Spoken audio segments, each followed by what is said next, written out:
Sinimulan na ng gobyerno ang pagbebenta ng 29 pesos kada kilong bigas ngayong araw. Pero limitado lang ang pwedeng bumili. Detalye tayo sa ulat on the spot ni Maki Pulido. Maki? Alam mo, Rafi, may 10 kadiwa sites tulad nito sa buong Metro Manila na nagbebenta sa ngayon ng 29 pesos per kilo na bigas. So, yung binibenta rito ay yung mga lumang stock ng National Food Authority pero high quality raw. Nagluto nga sila dito ng sample para ipakita yung kalidad ng bigas. Ang pwede lang bumili ay mga senior citizen, PWD, single mothers at 4Ps. Tig 5 kilo lang ang bawat beneficiary. Pwede namang umulit ayon kay Bureau of Plant Director Glenn Panganiban pero dapat makabili muna daw yung lahat bago maka-second round.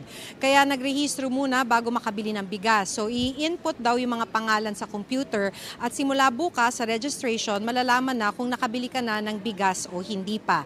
5,000 kilos ang stock na available sa bawat isa sa 10 kadiwa site. Target na marasyonan ang nasa 1,000 residente. Ayon kay DA Undersecretary Jerome Oliveros, sa mga susunod na buwan, ang target ay gawin na itong 10 kilos na alokasyon sa bawat bibili.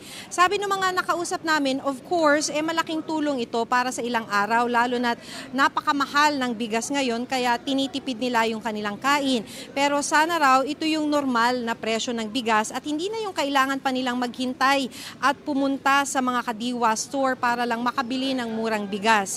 Nagsimula na ring dumagsa ang mga mamimili sa kadiwa store sa Barangay Basra sa Quezon City para bumili ng 29 pesos na bigas. Patuloy din yung pagbalot ng mga staff sa isa namang kadiwa store sa Barangay Fortune sa Marikina dahil humahaba na yung pila ng mga nais bumili nitong 29 pesos na bigas. So sa ngayon, katulad ng nabanggit ko, ay 10 pa lang yung kadiwa store na nagbebenta ng ganitong kamurang bigas. Pilot program pa lang daw kasi ito pero ang target ay gawin itong 200 kadiwa sites nationwide. Rafi?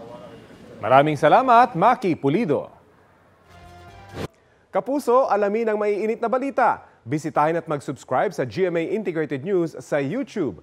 Sa mga kapuso abroad, samahan nyo kami sa GMA Pinoy TV at sa www.gmanews.tv.